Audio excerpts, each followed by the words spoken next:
हाय दोस्तों, आप सभी का स्वागत है।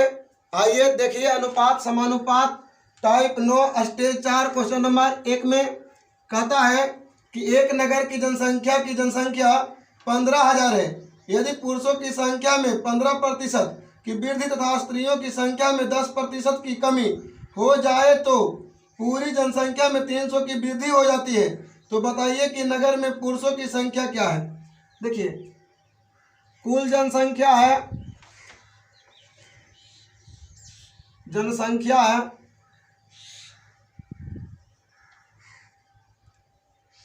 बराबर 15,000।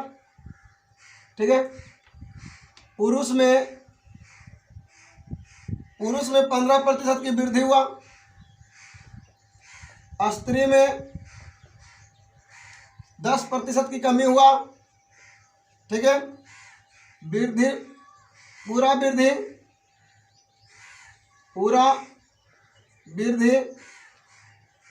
जो है 300 का है। कितना है? 300 का है। पूछता है कि पुरुष की संख्या क्या है, तो सबको हम स्त्री मान लेंगे कि जितना बढ़ा स्त्री बढ़ा, जे बढ़ा वह स्त्री बढ़ा।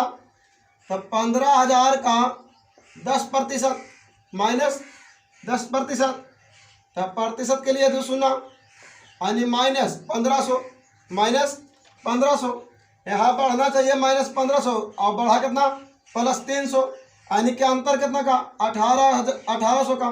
कितना का अंतर? 1800 का। यहाँ अंतर 15 10 25 का, अंतर 25 का। पूछता है कि पुरुष प्रतिशत के लिए 100 से गुना, प्रतिशत के लिए 100 से गुना। तो 25 चौका 100 यानी 18 चौका 72 यानी 7,200 ऑप्शन ए में।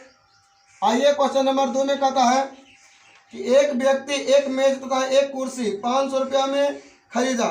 कुल मूल्य बराबर 500 रुपया हो गया। ठीक है। कहता हुआ उस मेज को 10% हानि तथा कुर्सी को 10% लाभ पर बेच दिया। मेज को 10% हानि पर और कुर्सी को 10% लाभ पर बेच दिया। कहता है इस पर उसे कुल 10 रुपया का लाभ होता है। कुल लाभ बराबर 10 रुपया हुआ। ठीक है। तो उस कुर्सी का क्रय मूल्य कितना है? कुर्सी का क्रय मूल्य पूछता है। तो कुर्सी का क्रय मूल्य पूछता है तो सबको हम मेज मान लेते हैं। सबको जो लाभ हुआ उसमें हम मेज मान लेते हैं कि मेज से कुछ हुआ लाभ हुआ। अगर जब मेज से लाभ होना चाहिए तो 500 का -10%, तो परसेंटेज के लिए 2 शून्य यानी कि होना चाहिए -50 होना चाहिए। -50 हो रहा है यहाँ +10। अंतर कितना का? अंतर 60 का। 60 का अंतर यहाँ अंतर कितना का? 20 का। 20 से तुलना, परसेंटेज के लिए ऊपर 100 से गुना। यहाँ 20 दिया 60 यानी कितना आंसर आ जाएगा? 300 आंसर आ जाएगा 300 यानी ऑप्शन सी हो जाएगा, ऑप्शन सी।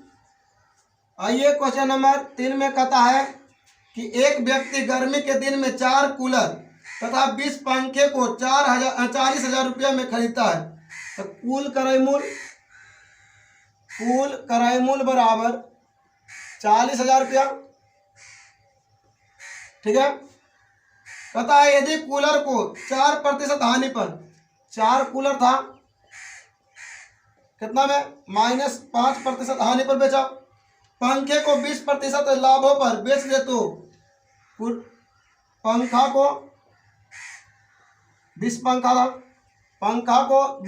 लाभ पर बेच दिया। ठीक है। तो पूरे 2500 रुपये का लाभ हुआ।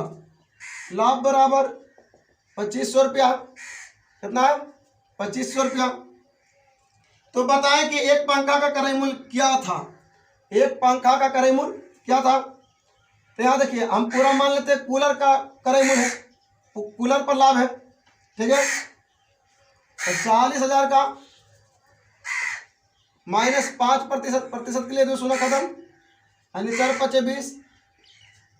20 यानी 2,000 रुपया होना चाहिए। 2,000 रुपया लाभ हुआ। कितना? 2500 रुपया लाभ। यानी अंतर कितना का 4500 का, अंतर कितना का 4500 का, और यहाँ अंतर 25 का, परसेंटेज के लिए ऊपर 100 से गुना, ये पूरा 20 कुर्सी का क्रय मूल्य निकलेगा। तो एक कुर्सी को पूछता है, तो एक कुर्सी निकालने के लिए 20 से भाग देंगे, ठीक है। तो 25 चौका 100, 5 चौका 20, 9 पचे 45, यानी आंसर आ जाएगा 900, आंसर 900। आपके ऑप्शन में दिया हुआ नहीं है, सुधार लीजिएगा। अगला देखिए क्वेश्चन नंबर 4 में कहता एक गांव में 1975 में 2000 मनुष्य थे। कुल मनुष्य बराबर 2000, ठीक है। 1981 में पुरुष की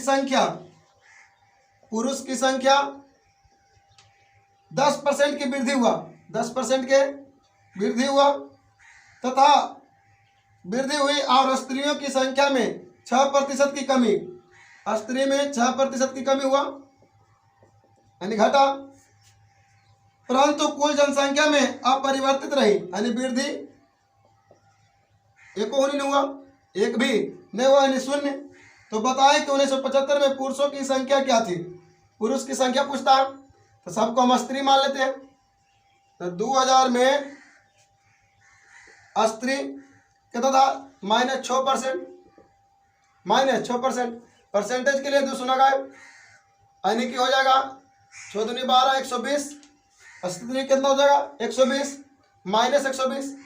तो 0 और 120 में अंतर कितना का 120 का, कितना का अंतर 120 का।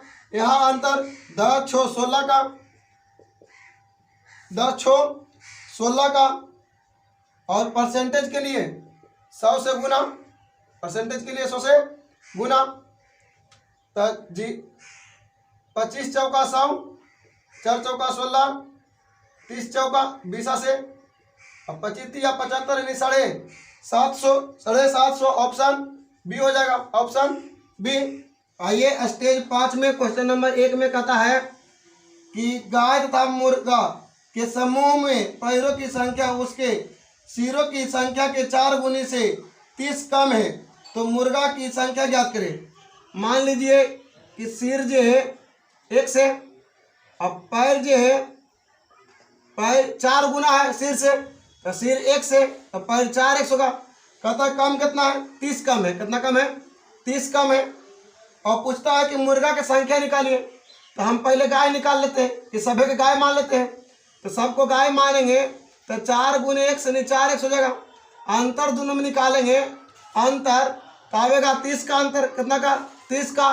और गाय और मुर्गा के पैरों में अंतर 2 का, तो 2 से तुलना करेंगे यानी 15, यानी कितना गाय हो जाएगा 15 गाय। आइए क्वेश्चन नंबर 2 में कहता है कि गाय तथा मुर्गा के एक समूह में पैरों की संख्या उसके सिरों की संख्या के दुगने से 14 अधिक है, उस समूह में गाय की संख्या ज्ञात कीजिए। गाय की संख्या ज्ञात करेगा था। मान लीजिए सिर जो है 1 से, सिर 1 से, पैर कहता है कि दुगना से, तो दुगना सिर के दुगना से यानी 2x से 14 अधिक है, तो 14 जोड़ दीजिए, 14 जोड़ दीजिए। पूछता है कि मुर्गा की संख्या बताइए, मुर्गा के गाय की संख्या पूछ रहा है, गाय की संख्या बताइए। तो सभी को हम मुर्गा मान लेंगे, तो सबको मुर्गा मानेंगे तो सब सिर कितना है 1 से, तो 1 गुने 2, कहा कि मुर्गा में पैर 2 होता है, तो 2x। अंतर दोनों में निकालेंगे तो अंतर हो जाएगा 14 का, अंतर 14 का। और गाय और मुर्गा में पैर का अंतर 2 का, यानी कितना गाय हो जाएगा 7 गाय, कितना गाय 7 गाय। क्वेश्चन नंबर 3 में आ जाइए। कहता है कि गाय तथा मुर्गे के समूह में पैरों की संख्या उसके सिर की संख्या के 4 गुने से 40 कम है, तो गाय की संख्या ज्ञात करें। सिर जो है, सिर 1 से, और पैर जो है, पैर 4 गुना से, यानी सिर से 4 गुना, तो सिर 1 पर 4x से 40 कम है, 40 घटा लीजिए, ठीक है। तो पूछता है कि गाय की संख्या ज्ञात करें, तो सबको मुर्गा मान लेते हैं। तो 1 गुने 2x, x गुने 2x, यानी कि 2x हो जाएगा। कहा कि मुर्गा में पैर कितना होता है 2 होता है, हम पैर की संख्या निकाल लेंगे, तो 2x। ये दोनों में अंतर कितना हो जाएगा, अंतर हो जाएगा 2x - 40, 2x - 40। और गाय और मुर्गा में पैरों का अंतर दूं, यहाँ देखिए यहाँ एक्स आता है, एक्स के लिए कोई निश्चित राशि नहीं दिया हुआ है, इसलिए ज्ञात नहीं होगा। इसका आंसर ज्ञात नहीं होगा, नहीं होगा। आंसर ऑप्शन डी हो जाएगा। ठीक है, आज वीडियो यहाँ पर समाप्त करते हैं। अगर जो वीडियो आपको अच्छा लगता है तो लाइक कीजिए, सब्सक्राइब कीजिए और अपने दोस्तों में शेयर कीजिए। जय हिंद, जय भारत।